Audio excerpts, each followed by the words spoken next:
Hallelujah, hallelujah, praise the Lord. So again, I welcome you all in the name of our Lord and Savior Jesus Christ. And मैं आपका बहुत बहुत धन्यवाद देता हूँ कि आप अपने समय का बलिदान कर रहे हैं। और जैसे कि मैं हमेशा बोलता हूँ कि आपका ये समय का बलिदान व्यर्थ नहीं जाएगा, और जो आपकी मनोकामनाएं हैं और जो आपकी इच्छाएं हैं प्रभु यीशु मसीह के मद्देनज़र, वो आपकी इच्छाएं, आपकी अभिलाषाएं वो सब पूरी करेगा। क्योंकि हमारा जो एफर्ट होता है, जो हम किसी भी रीति से एफर्ट देते हैं परमेश्वर के कार्य के लिए, उस एफर्ट का हमें परिणाम मिलता है। आमीन।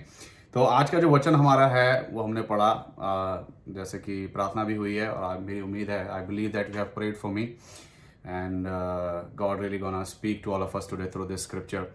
And this is another, this this is a miracle that performed by I think I swallowed a frog. So this miracle basically performed by Peter, and there's so many things attached to this miracle. There's so many things we can learn and we can grasp, and there are so many things happening in this miracle. So I have entitled this word as sacred, like upper room, sacred space. So while we were reading it, we found that upper room mentioned twice, and upper room basically has so much history within itself. So upper room basically refers to a sacred space. And the question arises, what is a sacred space? There is one person has written a quote, and he says, your sacred space is where you can find yourself again and again. And sacred space, and where we can find ourselves in God, because God has created us and He knows everything. हम यदि कोई एक machine की, अगर हम हमारे जो engineer हैं, वो जब किसी मशीन का निर्माण करते हैं, उस मशीन के हर एक पुर्जे की वो उनको जानकारी होती है। उन्होंने इसलिए वो मैनुअल भी लिख देते हैं कि ये पुर्जा यहाँ पर लगेगा, ये ऐसे होगा, मतलब सारी चीज़ें they know about that machinery. Similarly the same way God has created us. हम जो हैं परमेश्वर की सृष्टि हैं, उसने हमें रचा है, और प्रभु यीशु मसीह के द्वारा हम नई सृष्टि हैं। तो वो हमारी हर एक रग रग से वाकिफ़ है। तो हमारा बेसिकली जो हमारा सैक्रेड स्पेस होता है, वो उसके साथ फेलोशिप होती है। It's our fellowship with God. It's basically, और when we experience his presence, basically it's a sacred space with God for us. So when we, as the writer said, when we find ourselves again and again, हम केवल अपने आप को हम पा सकते हैं प्रभु यीशु मसीह के द्वारा। प्रभु यीशु मसीह में अपने आप को हम पा सकते हैं, because it's just like a mirror, एक मिरर का काम करता है। क्योंकि बाइबल भी बताते हैं दो धारी तलवार है, साथ साथ में एक दर्पण का भी काम करती है। एक बहुत अच्छी आयत लिखी हुई है भजन संहिता उसका 16 अध्याय उसकी 11वीं आयत में, जो कि हमें बताती है कि हम अपने आप को परमेश्वर में पाते हैं। कैसे, क्या कहती है? what the scripture says, you make known to me the path of life. In your presence there is a fullness of joy, and your right hand has pleasure forevermore. Fullness of joy at your right hand are pleasures forevermore. So basically जब हम परमेश्वर को हम जानते हैं, समय जो sacred space हम बिताते हैं, तो हम परमेश्वर के द्वारा हम उन रास्तों को जान पाते हैं, उन चीज़ों को जान पाते हैं जिनसे हम अनजान थे। तो वो basically it happens only because when we spend time in with fellowship with God, like in fellowship with God. जब परमेश्वर के साथ हम फेलोशिप करते हैं, तो हम जो है अपने आप को जान पाते हैं, और अपने से जुड़ी हुई जो चीज़ें हैं और उनको हम जान पाते हैं। हमारी जो भौतिक जो आँखें हैं वो खुल पाती हैं।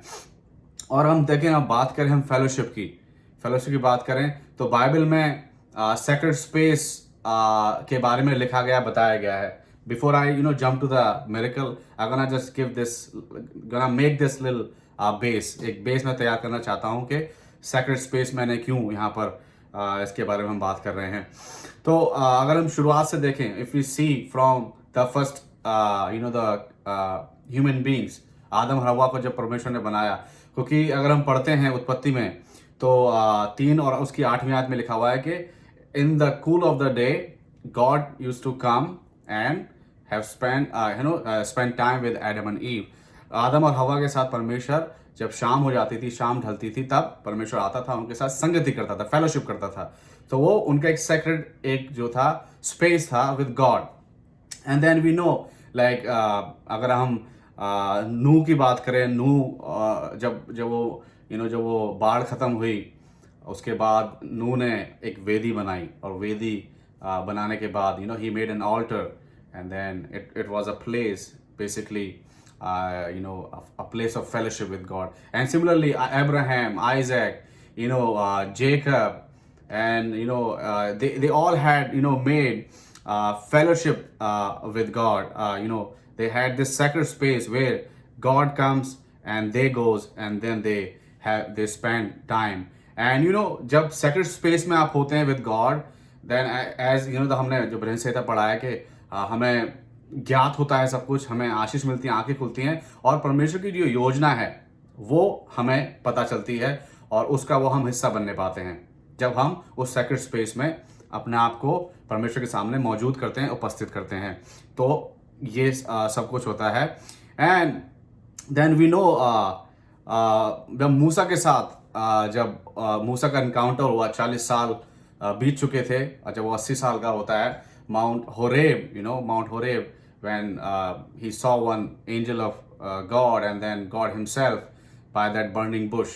That bush, basically was burning, but not, not consuming by the fire. And then, if we read the Exodus chapter 3 verse 5 says, God said to Moses that, remove your sandals from your feet. The ground you're standing is a holy ground. So it's a holy place, it's a holy ground. When God is present, it's a holy place. And when we are having a fellowship with God, that's a sacred space for us. And then we go further, we know that how there was a great healing that Jesus Christ has performed in Mark chapter 2, where he it was a paralytic man, and then 4 men, they brought this man by removing of that ceiling, and then brought that man in front of Jesus Christ. And there's one verse, it says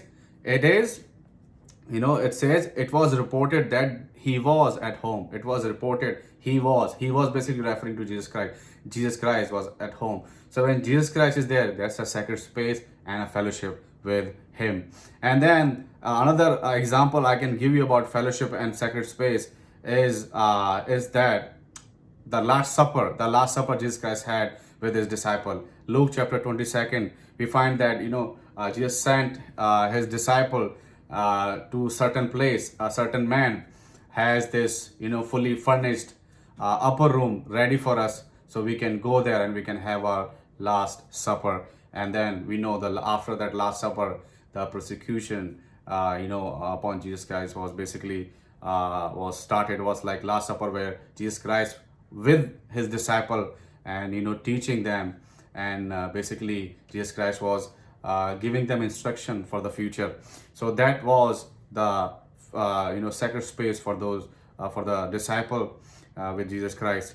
And when we jump to the Acts, after like Jesus Christ was basically resurrected and ascended to heaven, then if we read the Acts chapter 2, when it says that, if you read the first verse, it speaks about that when all the disciples were gathered together. So at that very place, at that very sacred place, it also reveals that they were there together, and they were like they were maybe worshiping, they were having the fellowship time, and then the Holy Spirit of God came upon all of them, and आग की जीभ जैसे लपटे जैसी थी, आग की जीभ की लपटे के रूप में परमेश्वर का पवित्र आत्मा उन लोगों पर उतरा, और वो एक sacred space fellowship and then turn into a supernatural gift they have received after that sacred space fellowship, and then they got the that gift. So that's about sacred space and fellowship. And fellowship is very important. Fellowship is very important because God has created us to have fellowship with. Because God even can create a robots like परमेश्वर ने हमें एक robot के रूप में नहीं बनाया है. एक जो रोबोट होते हैं उनको जो आप कमांड भर दो पीछे से चाबी या रिमोट से चलाओ वो उस रीति से चलते हैं. लेकिन परमेश्वर ने हमें रचा है मनुष्य को कि उसको महिमा दें हम. क्योंकि मनुष्य जब हम ये चूज करते हैं कि हम परमेश्वर को महिमा दें, दैट बेसिकली ग्लोरीफाइज हिम. हालांकि he can make us do that. वो चाहे तो हमारे लिए ऐसा परिस्थिति हमारे जीवन में पैदा कर सकता है कि हमारे पास चारा नहीं होगा, कोई ऑप्शन नहीं होगा, हमें करना पड़ेगा. लेकिन वो ऐसा उसको उस रीति से परमेश्वर को महिमा नहीं मिलती है. परमेश्वर को महिमा तब मिलती है जब परिस्थितियां हमारे विपरीत होती हैं और उसके बावजूद भी अगर हम परमेश्वर को धन्य कहते हैं, उसके बावजूद भी हम परमेश्वर का नाम लेते हैं, तो बेसिकली परमेश्वर के नाम को महिमा मिलती है, आदर मिलता है. सो फेलोशिप बहुत इंपॉर्टेंट है. There is one great quote I have for you which was written by Laurie Calvin. And he quote, and I quote, I read, we know that without food we die. Without fellowship, life is not worth living. बिना fellowship के जीवन का कोई मकसद नहीं है, कोई मतलब नहीं है. और तो इसलिए fellowship with God is very very important. And ये जो आज का जो वचन है, it really speaks about that fellowship. देखते हैं. तो now we gonna meditate on the miracle. जो मिरेकल यहाँ पर हुआ है उसके ऊपर हम मेडिटेट करेंगे. बैकग्राउंड में क्या है? बैकग्राउंड में what's happening, Saul basically has converted. Saul का अगर हम देखें 9वें अध्याय में, तो सॉल जो है वो उससे प्रभु यीशु मसीह का सामना होता है. उसके बाद वो अनानायस उसके लिए प्रार्थना करता है, वो चेला बन जाता है प्रभु यीशु मसीह का, और प्रभु यीशु मसीह के सुसमाचार को वो फैलाना शुरू कर देता है. एंड देन पतरस और यूहन्ना ये भी प्रचार में लगे हुए हैं, कर रहे हैं. और अब इस जगह पर यहाँ पर ये पहुंचे हैं. वहाँ पर एक पहला जो चमत्कार, एक पहली जो हीलिंग है जो पतरस ने की, that was again there was a man, he was paralytic for 8 years. 8 साल से वो जो है पैरालिटिक था, जो कि जो लकवे का रोगी था, और उसको पतरस ने छुआ और चंगाई दी. अब जो है हम इस पैसेज की ओर जाते हैं, तो यहाँ पर जो पहला जो शब्द इस्तेमाल, जो पहला वर्ड है वो है याफा. दैट्स जोपा. जोपा बेसिकली अ सिटी, एक ऐसा शहर है. इस शहर के बारे में बाइबल में हिस्ट्री है, इसके बारे में बताया गया है. और जो आज के टाइम पे in present Joppa basically it's there is a place in Israel. Of course the name is Tel Aviv. Tel Aviv is the name of this modern name of Joppa, and which means the hill of spring. And this word Joppa, याफा अगर हम पढ़ें तो दूसरा इतिहास में अगर दो इतिहास की 16वीं आयत को हम पढ़ते हैं, तो we get to know जब जब राजा सुलेमान ने जो मंदिर बनवाना शुरू किया था, तो जो चंदन की जो लकड़ी थी और जो बहुत अच्छी जो लकड़ी जो आ रही थी मंदिर के लिए, वो बेसिकली वो आ रही थी आपका फिनिशिया से, floated from Phoenicia to Joppa पे आती थी. जोपा से then it goes transported to Jerusalem में जाती थी. तो बेसिकली एक पोर्ट था. It was a harbour, it was a port which used for exporting and import and export के लिए इस्तेमाल किया जाता था. और इवन एक बहुत ही इंटरेस्टिंग जगह पर भी इस शहर का नाम लिखा गया है. अगर हम जोना नबी की पुस्तक उसका पहला अध्याय उसकी 3री आयत को पढ़ेंगे, तो हमें पता चलता है कि जब योना नबी परमेश्वर की आज्ञा का उल्लंघन करके भाग रहा था, तो वो पहले वो तर्शीश को जा रहा था, जबकि नीनवे के लिए परमेश्वर ने उसको बोला था, आज्ञा दी थी कि नीनवे के लोगों को जाकर प्रचार कर. But he wanted to flee to Tarshish because he wanted to, वो जाना चाहता था वहाँ पे. हमको पता है उसके बारे में. And then he bought a ticket from this place called Joppa. So वहाँ पर गया. तो ये हिस्ट्री है इस प्लेस की, और ये इस प्लेस के बारे में बताया गया है. And then we know that if we read further on the 36th verse, we found there is one woman which been called disciple. जो ट्रांसलेशन है इसका, वो एक तरीके से एक फीमेल डिसाइपल बताता है, क्योंकि हम जानते हैं कि प्रभु यीशु मसीह के 12 चेले थे, जब यहूदा इस्करियोती को निकाला गया तो जो माथियस आया, तो 12 चेले थे, लेकिन वो मेल चेले थे। हालांकि मरियम का और मार्था का वर्णन भी किया गया है, और भी बहुत सी जो महिलाएं उनका वर्णन किया गया, लेकिन उनको चेले का दर्जा नहीं दिया, चेले का नाम नहीं दिया गया है। लेकिन यहां पर बताया गया है कि अगर हम इसको इंग्लिश ट्रांसलेशन में पढ़ते हैं तो it says, now there was in Joppa a disciple name Tabitha. So Tabitha basically it's in Aramaic, and इसका जो ग्रीक वर्जन, ग्रीक में जो नाम का अर्थ है, जो नाम बनता है, वो it's Dorcas, yes it's Dorcas. So वो है, और ये पहली इसके बारे में बताया गया है जो कि उसको एक चेला पुकारा गया, एक चेला कहा गया है। और इस महिला के बारे में, about this lady, we can not find so much history कि how old she was, and how and what was her background. इतना बैकग्राउंड के बारे में कुछ नहीं बताया गया। जस्ट जो डॉक्टर लूक ने जो मेंशन किया है, सिर्फ नाम के बारे में बताया गया। 2 नाम हैं, डिसाइबल बोला गया है, एंड क्या हुआ, वो क्या करती थी और क्या हुआ उनके साथ, it reveals here.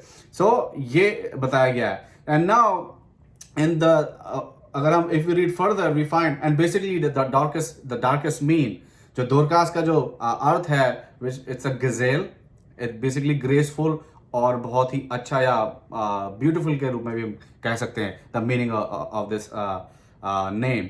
And we know कि it says that अगर हम वर्ष को पढ़ते हैं, इसमें लिखा हुआ है कि वह बहुत से भले काम और दान दिया करती थी। So she was basically a very, if it's there, she been called a disciple, that means she knows everything about about Christ, and the way we have to live our Christ-like life. She knows everything, and that's what she been practicing. उसी रीति से वो कर भी रही थी। अब यहाँ पर ये नहीं कहा गया है, उसके बारे में ये नहीं बताया गया है कि भले कामों में कि वो प्रचार भी करती थी, या वो और भी कुछ ऐसा कार्य करती थी जो कि इवेंजलिज्म का, लेकिन सिर्फ वो जो बताया गया भले काम करती थी, और साथ में उसके लिए दान के लिए वो दान करती थी, दान देती थी। तो ये उसके बारे में यहाँ पर बताया गया है, ये एक बेस दिया गया है, that's what she used to do. So what happened now, अगर हम देखें, ये काम हो गया उसका, ये काम जो वो करती थी, और बेसिकली एक क्वेश्चन आता है, what was good deed, what was her good deed, उसके वो अच्छे भले काम जो बताया गया वो क्या थे, वो आपको पता चलेगा इफ यू रीड वर्स 39 में लिखा गया है, बताया गया है, और सब विधवाएं रोती हुई उसके पास आ खड़ी हुई, और जो कुर्ते और कपड़े दोरकास ने उनके साथ रहते हुए बनाए थे दिखाने लगी। सो बेसिकली उसके जो the good deed she has, basically she used to make clothes, she used to make tunics and garments for widow। Basically जो विधवाएं होती थी वो उनके लिए वो कपड़े बनाया करती थी, उनकी जो पोशाक है वो सिला करती थी। She was like a female tailor, I would say, I can say that. सो वो उसका कार्य था। और हम देखते हैं कि विधवाओं का उस समय में बहुत ही they have a very sensitive kind of life, sensitive in the sense that they don't have someone to rely on। Mostly जो विधवाएं थी, दे वर जस्ट बाय देमसेल्व्स, वो अपने ही मुताबिक, इन द सेंस के उनके पास कोई फाइनेंशियल असिस्टेंस नहीं था, और ऐसा कुछ किसी पे वो निर्भर नहीं हो सकते, क्योंकि जो पति होता था, पति के ऊपर वो निर्भर होती थी। अब जब शादी हुई, पिता का घर छोड़ा, तो वो अपने पति के यहाँ पर आए। अगर पति की मृत्यु हो गई, पति ने छोड़ दी, मृत्यु हुई तभी तो विधवा हुई यहाँ। तो होता था क्या था कि वो उनका जो एक फाइनेंशियल जो एक वो होता है, वो बहुत सिकुड़ जाता था, बहुत कम होता था उनके लिए। इसलिए प्रभु यीशु मसीह ने जब वो बताया गया दान, जब उस विधवा ने दिया, उसके दान को बहुत महत्वपूर्ण बताया, क्योंकि उसने अपनी पूरी जीविका डाल दी थी। इसका मतलब उस समय जो विधवा की सिचुएशन थी, बहुत ही जो फाइनेंशियली बहुत ही स्ट्रिक्ट थी, तो वो अपने लिए कपड़े खरीदना बनाना उनके लिए बहुत चैलेंजिंग हो सकता है। But this women basically help those widows, उनकी सेवा करती थी, उनके लिए कपड़े बनाती थी, उनके लिए दान दिया करती होगी, क्योंकि दान में अगर दिया गया है तो बेसिकली उनकी पैसे से भी सहायता करती होगी। अब ऐसे में देखते हैं कि इतने अच्छे काम करने वाली स्त्री, उसकी क्या होता है, अगर वचन में पढ़ते हैं आगे क्या लिखा हुआ है, 37वें आयत में लिखा हुआ है, उन्हीं दिनों में वह बीमार होकर मर गई। तो अब इस वर्स को हम पढ़ते हैं, sometime this verse basically relate to our lifes. हम लोग भी अपना हम चर्च जाते हैं, हम अच्छे काम भी करते हैं, दशवांश भी देते हैं, अपने अपने पड़ोसी से अपने समान प्रेम भी रखने की कोशिश करते हैं, हालांकि मुश्किल है। और we try to do everything that we suppose to live as a Christian. But sometime फिर भी हम देखते हैं कि ऐसी बहुत सी चीज़ें होती हैं, हमारी लाइफ में होती हैं, जो कि हम उनको एक्सपेक्ट नहीं कर रहे थे और जो हमारे साथ नहीं होनी चाहिए थी, लेकिन फिर भी हो जाती हैं। फॉर एग्जाम्पल, मेरे को जैसे अभी कोविड हुआ, मेरे बच्चों को कोविड हुआ, और मैं अपने घर में मेरी मम्मी के साथ भी बीमारी हुई, और मैं अपने रिश्तेदारों में देखूं, पड़ोसियों में देखूं, बहुत से लोग हैं जो इस पेंडेमिक में उन्होंने अपनी जान गंवाई है। बहुत से लोग हैं जिन्होंने अपने बिजनेस को बंद किया। मेरे कुछ दोस्त हैं, मैंने देखा कि उनके बिजनेस पे इतना फर्क पड़ा कि उनको अपना बिजनेस बंद करना पड़ा इस समय के अंदर। तो होता क्या है कि कभी हम ऐसा सोचते हैं कि हमारे साथ क्यों हो गया। हम तो दुआ भी करते थे, विश्वास भी हमारा मजबूत था, सब कुछ ठीक था, तो ऐसा क्यों होता है? मतलब हालांकि हमें पता होता है क्यों हो रहा है। We know that like what is happening, as we know the Roman chapter 8 and verse 28। वो क्या कहती है? वो लिखती है कि all things work together for good for those who are called according to his purpose. So जो मसीह हैं, जो विश्वासी हैं, उनके जीवन में जो भी घटित होता है वो उनकी भलाई के लिए होता है, भलाई उसमें छिपी होती है। लेकिन फिर भी हमारे जीवन में सवाल आता होगा, कभी कभी सवाल से हम परेशान भी होते होंगे। तो जब हम we are not spiritually discern, sometime we struggle with these kind of questions or these kind of situation that happens to our life, why it happened to us, हमारे साथ ही क्यों हुआ, ये बहुत बड़ा क्वेश्चन है। लेकिन जो लोग स्पिरिचुअली मजबूत हैं, वो ऐसी सिचुएशन में आनंद मनाते हैं, ऐसी सिचुएशन में वो धन्यवाद देते हैं, ऐसी सिचुएशन में वो खुद तो मोटिवेट होते हैं, साथ में वो दूसरे लोगों को मोटिवेट करते हैं कि परमेश्वर आपके साथ है। ये सारी चीजें जो है आपके लिए भलाई को उत्पन्न करेंगी, और जो गौरव आपको मिलेगा इस समय को आप जब बर्दाश्त करेंगे, इस समय को आप जिएंगे धन्यवाद देके, तो जो एक क्राउन मिलेगा, जो मुकुट मिलेगा, जो आपको विजय मिलेगी, बहुत बड़ी होगी। वो इस रीति से लोगों की सहायता भी करते हैं। तो वो लोग स्पिरिचुअली डिसर्न्ड होते हैं, वो स्पिरिचुअली उनका जो आंखें होती हैं वो खुली होती हैं, वो देख सकते हैं, उन चीजों को देख सकते हैं जो कि अभी नहीं दिख रही हैं। तो ये है। सो इस आयत में बेसिकली हमें यही मिलता है कि केवल भले काम ही एक अगर हम दूसरे नजरिए से देखें, if we just see this with a different perspective, that only the good deeds not gonna take us to heaven, है ना? कि अगर हम केवल अच्छे काम, बहुत से ऐसे धर्म है, I'm not blaming to anybody, but there's so many people I speak with, they say स्वर्ग और नरक यहीं पर है। आपके भले काम जो होंगे वो आपकी मदद करते हैं। Of course when we do a good work, किसी के लिए आप भलाई करते हैं, अच्छाई करते हैं, वो आपकी मदद करती है, मदद होती है, क्योंकि हाथ को हाथ धोता है। अगर आप किसी की सहायता करते हैं तो आप भी आपको देख के लोग आपके लिए भी खड़े होते हैं कि लोग कि इसलिए उसने उस इंसान की उस समय में सहायता करी जब कोई खड़ा नहीं हो रहा था, तो हम भी इसकी सहायता करते हैं, होता है। लेकिन अगर हम इसको देखें आफ्टर लाइफ के लिए, सो this formula basically it's not the only way to make it to that place, to make it to heaven। ये एक फॉर्मूला नहीं है, क्योंकि अगर हम पढ़ते हैं इफिसियों की पत्री उसका 2 अध्याय और उसकी 8वीं और 9वीं आयत में लिखा हुआ है। We read Ephesians chapter 2 and verse 8 and 9। Apostle Paul writes, for by grace you have been saved through faith, and this is not your own doing, it is the gift of God, not a result of works, so that no one may boast।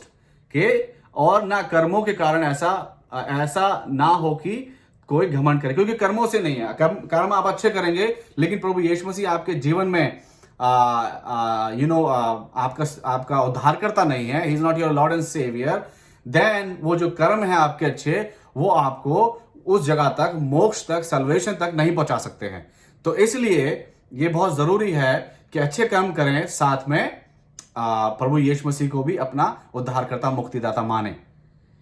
यीशु मसीह भी प्रेरित करते हैं। अगर हम मत्ती की पुस्तक में पढ़ें तो यीशु मसीह ने कहा है, साफ साफ कहा है कि यदि कोई तुझसे तेरा कुर्ता मांगे तो उसको अपना पजामा भी दे दे, अपनी धोती भी दे दे। कोई तुझसे कहे कि 1 मील चल, उसके साथ तू और 2 मील और चल। तो प्रभु यीशु मसीह ने तो ये और प्रेरित किया कि अच्छे काम करना चाहिए। इसलिए उन्होंने गुड समैरिटन, किसी एक वकील था जब वहां पर लूका में लिखा हुआ है कि मेरा नेबर, मेरा पड़ोसी कौन है, तो उसको समझाने के लिए यीशु मसीह ने एक कहानी बताई, एक पैराबल शेयर किया उसका गुड समैरिटन का, ताकि पता चले कि हमारा जो एक अच्छा पड़ोसी वो होता है जो हमारी सहायता में हमारे साथ खड़ा होता है। ये बताया गया है, और ये इसलिए बोला गया है कि अच्छे काम भी जरूरी है, लेकिन साथ में प्रभु यीशु मसीह को बिना ग्रहण किए हुए हम आगे नहीं बढ़ सकते हैं। तो यहां पर आगे बढ़ते हैं। अगला जो हमारा पार्ट है, जैसे कि अगर हम पढ़ें दूसरा शमूएल उसका 16 अध्याय उसकी 10वीं आयत में हमें पता चलता है, इसमें एक छोटा सा एक किस्सा है दाऊद का और शाऊल के कुटुंबी शिमी का। और जो शिमी था ये बेसिकली उस दौरान हुआ दाऊद के जीवन में, when David basically going through with his family disputes and family troubles and problems, when his son Absalom stood against him। उस समय ये हुआ, तब ये उसको कोस रहा था, जो शिमी है वो दाऊद को कोस रहा था उस समय, और दाऊद के पूरा वश में था कि इसको वो खत्म कर सकता है। और उसके दाऊद के जो सेनापति है, कमांडर इन चीफ, उन्होंने बोला कि इसकी क्या है हैसियत राजा आपके सामने, मैं जाके इसके मैं सर धड़ से अलग कर देता हूं। लेकिन दाऊद ने कहा नहीं। दाऊद लिखता है कि ये परमेश्वर ने ये परमेश्वर होने दे रहा है। अगर हमारी लाइफ में अगर हम क्रिटिसिज्म फेस कर रहे हैं, या डाउन फेस कर रहे हैं, बीमारी फेस कर रहे हैं, या और हमारी फाइनेंशियल स्ट्रगल फेस कर रहे हैं, तो बेसिकली ये हो रही है because God let it happen. अय्यूब की कहानी से हम जानते हैं कि परमेश्वर होने दे रहा है। और आगे हम पढ़ते हैं तो दाऊद लिखता है कि अगर वो ऐसा होने दे रहा है तो मुझे मेरा जो उद्धार करता है, मेरा जो परमेश्वर है, जो मेरा सहारा है, मुझे उस पर इतना भरोसा है कि वो मेरे नाम को गौरव भी दिलाएगा। मेरे नाम का जो अभी इतना जो बदनामी हो रही है, उसको वो बदनामी को दूर करके मेरे नाम को वो आशीषित करेगा और बहुत ब्लेस करेगा। तो ऐसा भी लिखता है दाऊद।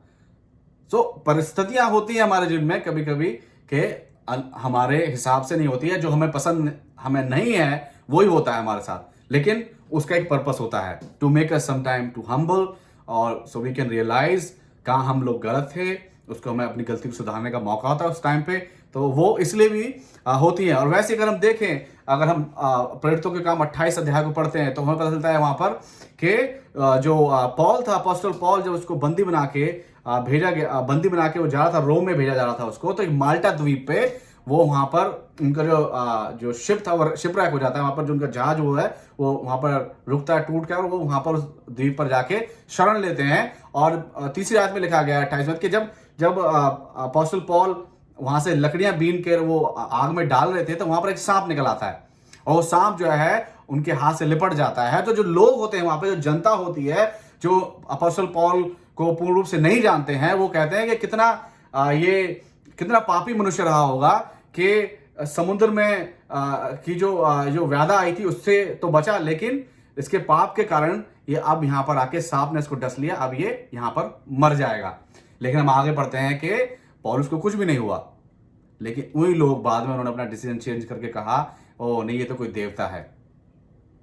तो परिस्थितियां हमारे जीवन में आती हैं, लगता है कि क्यों हुई, लेकिन हर एक परिस्थिति के पीछे एक आशीष होती है, एक सीख होती है, that we have to learn and we have to contemplate, because Psalm chapter 34 and verse 19 says, many are the afflictions of the righteous, but the Lord delivers him out of them all. So basically क्या होता है कि जो धर्मी है उसके ऊपर बहुत सी विपत्ति आती तो हैं, लेकिन परमेश्वर उसको हर विपत्ति से उसको बचाता है। और आगे हम पढ़ते हैं कि जब ये हो गया इसके साथ, इस स्त्री के साथ, डॉर्कस के साथ, अब क्या करा उन लोगों ने, एक बहुत अच्छा विश्वासियों का एक विश्वास का चिन्ह यहाँ पर मिलता है। अगर हम 37वीं आयत को हम उसका जो लास्ट पार्ट है पढ़ें, उसमें लिखा हुआ है और उन्होंने उसे नहलाकर अटारी पर रख दिया। अब जैसे कि मैंने आपको पहले भी definition, I have given you the definition of the upper room, अटारी, और अटारी के बारे में उन्होंने लिखा हुआ है। और जैसे कि अटारी हमें सीधा प्रभु यीशु मसीह के पास भी लेके जाती है लास्ट सफर में, तो अटारी पर उन्होंने रख दिया। और बेसिकली जब होता है कि जब कोई इंसान की डेथ हो गई है तो उसको नहलाकर वो लोग क्या करते हैं, उसका क्रियाक्रम करते हैं। लेकिन हम यहाँ देख रहे हैं कि क्रिमेशन की जगह है उन्होंने क्या किया, what they have done, they have just put her to the upper room. She was at the upper room, and this is basically, we can say, it's faith. We have a faith that God is always around, because we know when Peter basically has healed a man in that place, जो वहां पर था कि पतरस जो है, जब वहां पर पहुंचा था उस लुद्दा नामक जगह थी, वहां पर था, तो वो बताते हैं वो 10 से 12 माइल की दूरी पर है वहां से, इस जगह से, जोप्पा से। तो जो न्यूज़ है वो बेसिकली उन लोगों तक भी पहुंची होगी कि पतरस यहाँ पर है, और इसलिए उन्होंने क्या किया, अपना विश्वास का उन्होंने प्रमाण दिया कि हमें विश्वास है कि ये, क्योंकि वो स्त्री क्या है, जैसे मैंने बताया, उसका कार्य था बहुत सी विधवाओं और बहुत से लोगों की सहायता। तो वो एक चैनल थी, she was a channel of blessing for so many people, and that's why people they don't want that this channel of blessing basically will be finished or ended. So that's why they wanted to give a second chance. They want to give their best shot, and they know Peter is there, and Peter gonna do something about about the situation. And then we know, because God is always around. यदि हमारे जीवन में, if we are experiencing anything, we have to consider this, that Jesus Christ is always around.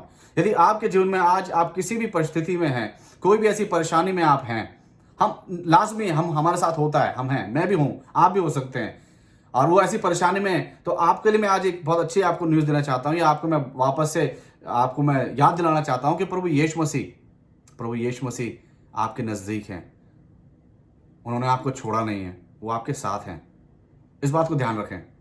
आप सोच रहे होंगे कि शायद ये बात तो मुझे पता है, मैं बहुत दिन हो गए, it's been a long time, I have been struggling with this situation, with this issue, with this problem, with this impossible situation in my life. कहाँ है यीशु मसीह? सो मैं आपको अश्योर करना चाहूंगा, डोंट वरी। ये एक टेस्टिमनी है, ये आपको बहुत प्रोत्साहित करने वाली है, बहुत मोटिवेट, इंस्पायर करेगी। इसने मुझे इंस्पायर किया है। समटाइम हम भी उन्हीं सर्कल्स में अपने आप को पाते हैं। We find ourselves, we say where God is, why God allowing this thing, allowing this trouble to happen with me, why God allowing this pain for me to bear, why? But I'm gonna assure you again, Jesus Christ is always around. He is with us, like Peter was around that area. पतरस उसी area के दरमियान था। जब भी परमेश्वर आपके जीवन में ऐसी कोई परेशानी अगर आने देते हैं, होने देते हैं, उसी समय परमेश्वर एक रास्ता भी निकालते हैं। पहला कुरिन्थियों 10:13 में लिखा हुआ है ना कि He gonna make a way of escape आपके लिए, but that way, to find that way, sometimes it's hard for us. To understand that way of escape is hard for us, but this gonna help us to do it. So there is one verse. God is always around, and then they put her to that place, अटारी पर रखा, और अटारी पर basically that was the right place, that was the pious place. वो जो अटारी थी जिस पर रखा गया, वो उसकी सही जगह थी। क्योंकि कभी कभी क्या होता है कि हम लोग अपनी आशीषों को, अपनी चंगाइयों को हम नहीं पा पाते हैं, क्योंकि हम सही जगह तक नहीं पहुंच पाते हैं। कैसे? अगर हम पढ़ें दूसरा राजा उसका 5 अध्याय, वहां हमें मिलता है 3री आयत बेसिकली, जब आरामी सेनापति नामान था, वो इज़राइल से एक लड़की को बंधुआ बना के लेके आ गया, और हमें पता है कि वो बहादुर था, लेकिन उसके पास क्या था? नामान एक कोढ़ी था, और कोढ़ी होने के नाते तो उसके जीवन में एक कमी थी। देन क्योंकि वो जिस जगह पे था, उस जगह पे उसका सोल्यूशन नहीं था, उसका चंगाई नहीं थी। देन ये लड़की जो है, that little girl basically stood up, और उसने कहा कि यदि मेरा स्वामी बेथेल में होता, समरिया में होता, तो क्या होता कि समरिया ही वुड गेट हील्ड, वहां पर उसकी जो है उसको चंगाई मिल जाती। और हम देखें एक जो एक चंगाई थी, एक अंधे को जो दृष्टि दी थी। अगर मरकुस की पुस्तक में हम पढ़ते हैं 8 अध्याय उसकी 22 से 26 में, एक अंधा था, उसको प्रभु यीशु मसीह ने चंगाई दी, लेकिन चंगाई का प्रोसेस क्या था? प्रभु यीशु मसीह ने उसका हाथ पकड़ा और उसको उस गांव से बाहर लेके गए। सो बेसिकली उस जगह पर वो चंगाई उसके लिए नहीं बनी थी। तो कभी कभी क्या हमारी लाइफ में भी ऐसे होता है कि हम जिस जगह पर आई am not saying like geographically, बहुत से लोग सोच रहे हैं कि यार हम तो हम हम इस कंट्री में रहते हैं, उस कंट्री में रहते हैं, शायद हम अमेरिका पहुंचे या किसी ऐसे देश में पहुंचेंगे तो हमारी समस्या का हल हो सकता है। नहीं, ऐसा नहीं हो सकता, ऐसा नहीं होता है, ज्योग्राफिकली नहीं है। लेकिन कभी कभी हम एक ऐसी एक फेज में, ऐसी जगह पर होते हैं जहां पर हम कुछ हमारे साथ नहीं हो पा रहा, हमारी उन्नति नहीं हो पा रही है। उस जगह से हमें निकलना पड़ता है। उस जगह को हम एक तरीके से अपना कंफर्ट जोन भी कह सकते हैं। उस कंफर्ट जोन से हम जब तक निकलेंगे नहीं, तब तक हम वो जो मिरेकल या एक ब्लेसिंग हमारे लिए बनी हुई है उसको हम नहीं मिल सकती, वो हम उसको नहीं पहुंच सकते हैं। वो जगह हमें छोड़नी पड़ती है। यही हमें ये 2 एग्जाम्पल मैंने आपको दिए हैं। वो वहां रहते तो उनके साथ वैसा नहीं होता। जब उन्होंने उस जगह को छोड़ा तब ही जाके वो उनको चंगाई मिली, वो मिरेकल उनके लिए हुआ। तो right place, you have to be at right place, right place, then you can have that healing, you can have that that blessing or miracle in your life. And then as verse 38 says, 38वें आयत में लिखा हुआ है, इसलिए कि लुद्दा याफा के निकट था, चेलों ने यह सुनकर कि पतरस वहां है, 2 मनुष्य भेजकर उससे विनती की कि हमारे पास आने में देर ना कर। पतरस ने फिर क्या किया? उन्होंने विनती की कि हमारे नजदीक है तो हम बुला लेते हैं, and we know God is always near, always around. तब पतरस उठकर उनके साथ हो लिया, और जब वे वहां पहुंचा तो वे उस अटारी पर ले गए। सब विधवाएं रोती हुई उसके पास आ खड़ी हुई, और जो कुर्ते और कपड़े दोरकास ने उनके साथ रहते हुए बनाए थे दिखाने लगी। So basically now we see that Peter basically came into the picture, and they called, these people, they went to this place, Lydda, and then they called and they shared what happened to this woman, and Peter came.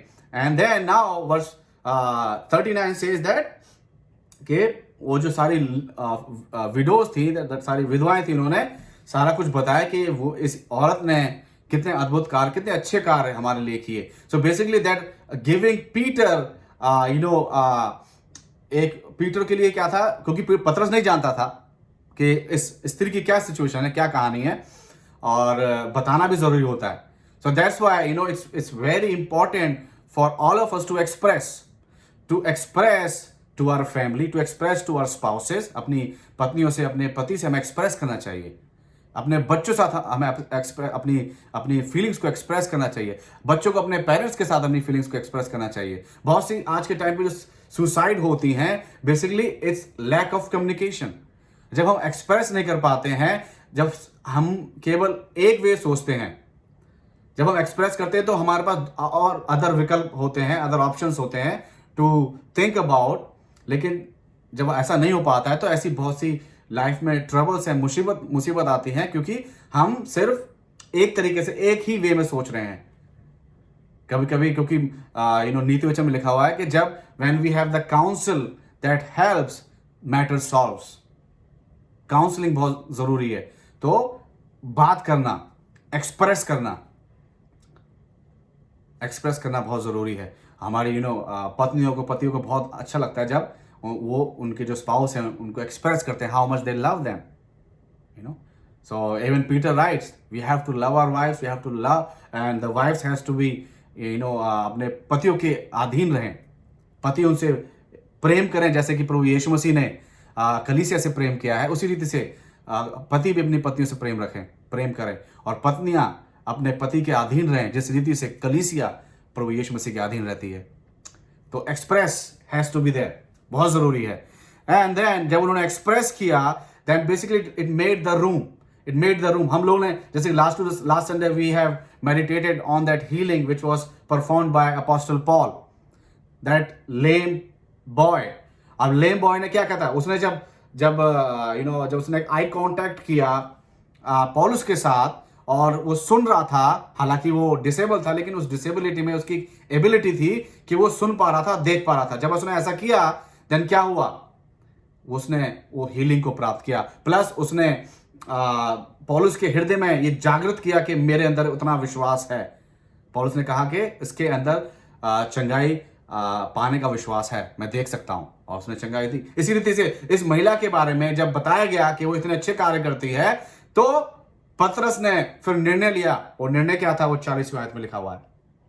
And he said, the 40 verse says that, but Peter put them all outside and knelt down and prayed. So this is very important. There are two things we can see here, that he first take everything out from that place, because we have to be by ourselves when we are in sacred space. जब भी हम पवित्र अपने उस जगह पर हैं जहां पर हम परमेश्वर के साथ, प्रभु यीशु के साथ फेलोशिप करने वाले हैं, वहां हम अपने मतलब एक हमारा एक पर्सनल एक कांटेक्ट बना चाहिए, पर्सनल एक रिलेशनशिप वहां पर होना चाहिए। डिस्ट्रैक्शंस नहीं होने चाहिए, because God want our undivided attention. That's why God has said the greatest commandment, it says love your God with all your heart, with all your soul and with all your mind. So परमेश्वर को अपने संपूर्ण हृदय, मन से, अपने सामर्थ्य से जो है प्रेम कर, undivided attention. So that's why he said to everyone, okay, you know what, I have heard it, आपने शेयर किया मेरे साथ, but now it's my turn to have a sacred space with God, and then I can really invite Jesus Christ to come upon me, and then we'll do something great here.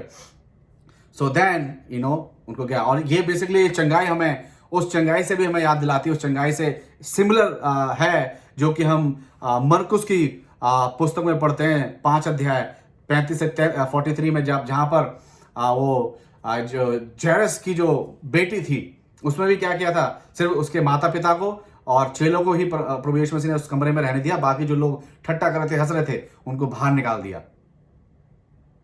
और तब फिर प्रभु यीशु मसीह ने वहां पर वो उस बेटी को जिलाया। और यहां पर जो दूसरी जो बात है वो है kneel down, and basically kneeling down, it reveals the humbleness. ये जो है एक जो आपके अंदर जो एक humbleness जो होती है, humbleness को हिंदी में क्या कहेंगे, जब आप बहुत ही humble होते हैं। So there is a great verse we can find, James chapter 4 and verse 10. It says, humble yourself before God and he will exalt you. So Peter, and if we see the first miracle that Peter has performed, when we read the third chapter of this book, he made well that guy who was like from birth he was lame, जो जन्म से जो लंगड़ा था, उसको पतरस ने चंगा किया था। पहला उसका जो चमत्कार, एक तरीके से चंगाई जो थी, और उसमें क्या था, पतरस ने क्या बोला था कि यीशु नासरी के नाम से, in the name of Jesus Christ of Nazareth, stand and walk. So basically वो प्रभु यीशु मसीह को महत्व देना चाहता था, अपने आप को शून्य कर देना और प्रभु यीशु मसीह को बढ़ा देना। और यही हमारे साथ भी ऐसा ही होना चाहिए कि अपने जीवनों में हम प्रभु यीशु मसीह को बढ़ाएं, अपने आप को शून्य करें। जब अपने आप को शून्य करते हैं, अपने आप को हम्बल करते हैं, तो हमें क्या करता है, वो एक्सॉल्ट करता है, वो कुछ ऐसा करता है हमारे जीवन से जो कि बहुत अद्भुत और बहुत ही बड़ा कल्पना से परे होता है हमारी। हमने अपने जीवन में महसूस किया है, और वो यहां पर हुआ कि पतरस ने अनडिवाइडेड अटेंशन और kneel down, humble himself, and now this platform is established, which is a sacred space, क्योंकि अब सिर्फ वहां पर पतरस है, वो मृत जो वुमेन है, एंड देन फेलोशिप है परमेश्वर के साथ, प्रभु यीशु मसीह के साथ। तो he has this sacred space and an impossible situation, and that really gave birth to the first resurrection through Peter. अगर हम देखें, अगर इस चंगाई को अगर हम थोड़ा और देखें, तो ये पहली जो एक मृत्यु से जीवन में आए, रेजरेक्टेड हुए, इसको हम कहते हैं पुनर्जीवन जो मिला, वो पहला शख्स था। यीशु मसीह के बाद ये पहली शख्स है, तभी था, और दरकस जिसको नया जीवन मिला, मृत्यु के बाद नया जीवन मिला। और हम पूरा देखें, बाइबल में हम देखें तो 10 ही नाम तकरीबन जो बताए गए हैं. There are 10 names which are written that people basically they were died first and then they were miraculously by the power and strength of God they were resurrected, revive हुए. और जिसमें यीशु मसीह हैं, और प्लस जब यीशु मसीह जब रेजरेक्टेड हुए उनके साथ मत्ती की अगर हम पढ़ें 27 अध्याय में तो पता चलता है कि बहुत से संत भी उस समय यरूशलेम में कब्रों से निकल आए थे. और वो हुआ था. प्लस प्रेरितों के काम में आए तो ये Tabitha and then there is another person, और वो भी अटारी पर ही हुआ जो पौलुस ने चंगाई दी थी. और उसको हम देखते हैं 20 अध्याय में प्रेरितों के काम. उसका नाम है यूटिकस. यूटिकस जो था, जो कि वो वचन सुन रहा था मगर अटारी पर वो सो गया और वो गिर गया, लेकिन पौलुस ने जाके उसको गले लगाया और उसके लिए प्रार्थना करी, वो जीवित हो गया. तो 2 ही ऐसे नाम हैं जिनको रिजरेक्शन मिला आफ्टर जीसस क्राइस्ट के बाद. सो ये है. एंड सो बेसिकली ये है. और इसको रिजरेक्शन मिलना, नया जीवन मिलना, जब हम नए जीवन की बात करते हैं तो नया जीवन हमें तब मिल सकता है जब हम पुराना जीवन हमारा खत्म हो गया है, डेड हो गया है. एक मुझे इससे एक बात याद आती है. There was a teacher, the Sunday school teacher. He asked his class, he asked his children that, if I sold my house and my car and a big garage sale and gave all my money to the church, would I get into heaven?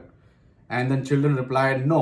वो कहता है कि भाई मैं अगर अपने Sunday school का जो टीचर होता है अपने बच्चों से पूछता है कि मैं अपने घर को बेच दूं, अपनी गाड़ी को बेच दूं और मेरा और जो कीमती सामान है उसको भी अगर मैं बेच देता हूं तो क्या मैं स्वर्ग में जा सकता हूं? बच्चों ने कहा नहीं.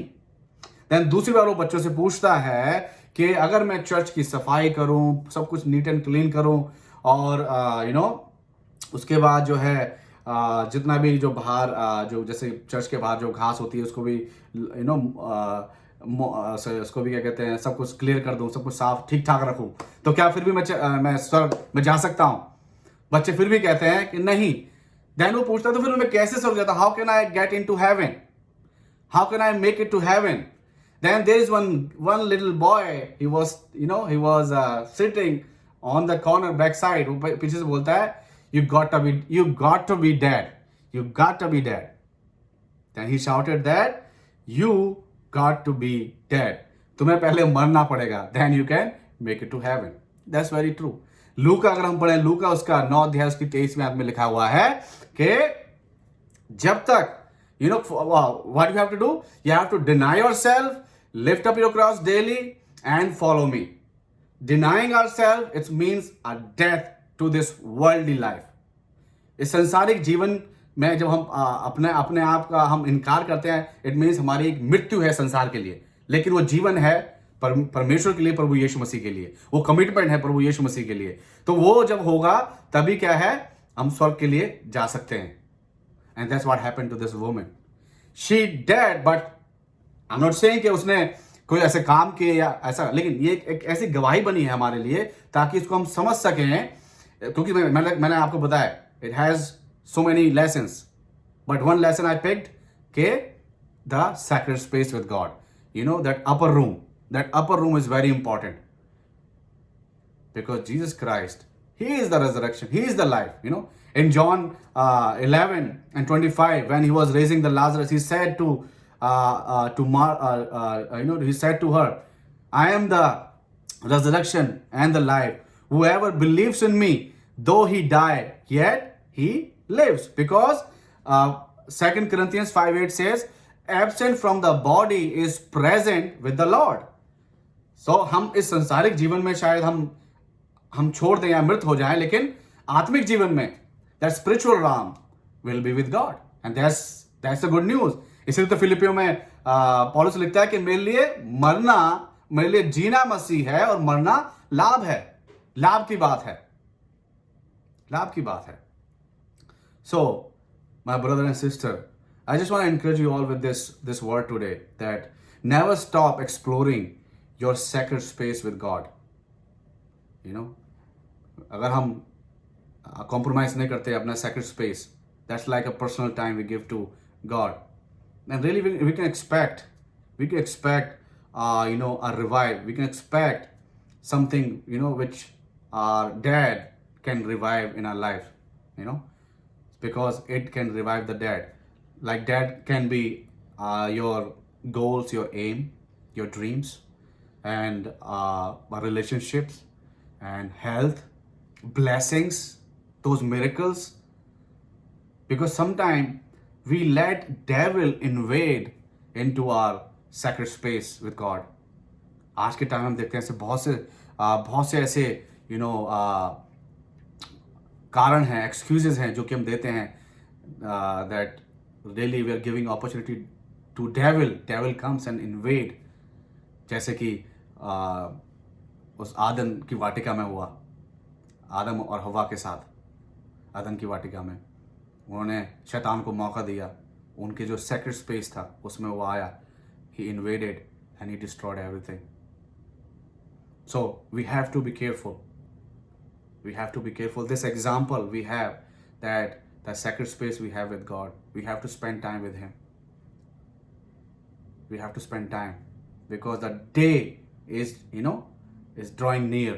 जो दिन है वो नजदीक आता जा रहा है।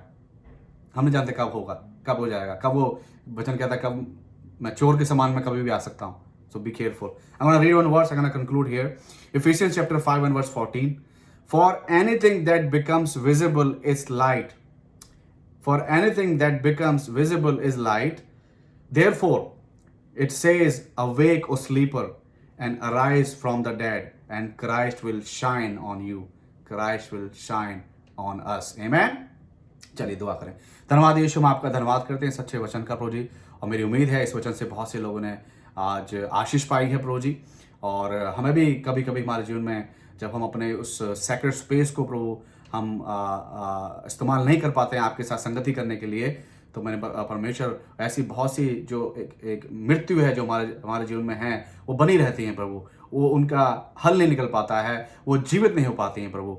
लेकिन जब हम सेक्रेट स्पेस का इस्तेमाल करते हैं, क्योंकि हमें बहुत सारी डिस्ट्रैक्शंस हैं वो हमें दूर करनी पड़ती है, जैसे कि पतरस ने उन लोगों को उस जगह से बाहर किया, और परमेश्वर आपके सामने हम्बल हुआ, घुटने टेके और आपसे मांगा, आपसे बात की, और जब उसने बात की, आपसे मांगा, तब वो जो महिला है, वो स्त्री, वो जीवित हो पाई।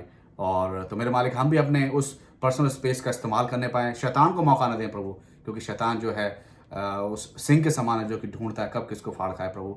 और मेरे मालिक, मेरे स्वामी, आप हमारी मदद करें, हमें सामर्थ्य से भरें, दया करें। हम धन्यवाद करते हैं प्रभु जी। और जितने लोग इस समय इस वचन को जिन्होंने सुना है और जो इस समय अपने हृदय में प्रार्थना कर रहे हैं अपने उन परेशानियों को लेकर प्रभु जी, मैं आपसे मांगता हूँ फिर उनकी परेशानियों का हल निकालें, उनको आप आशीष दे, दया करें। धन्यवाद सारी बातों के लिए। और दे वचन 30 गुना, 60 गुना, 100 गुना फल लाने वाला हो पाए प्रभु जी।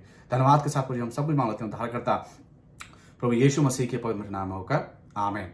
Our Father who art in heaven, hallowed be thy name. Thy kingdom come, thy will be done on earth as it is in heaven.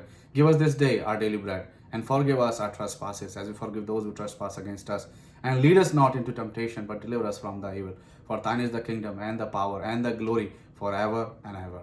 Amen. Now may God bless you and keep you, and make his face to be shine upon you and be gracious to you, and fulfill your heart's deepest desire and give you peace. In the name of the Father, in the name of the Son, in the name of the Holy Spirit. And all God's people said, Amen. Amen. All right, so God bless you, and thank you so much again for your time offering. Really, God has accepted it, and God has really sent his angels with the blessings for you. Amen. तो चलिए अगले सप्ताह आपसे मुलाकात होगी। आप अपना ध्यान रखें। प्रार्थना की विनती आप अभी भी टेक्स्ट कर सकते हैं, हम आपके लिए प्रार्थना करेंगे। ध्यान रखिए। जय मसीह की।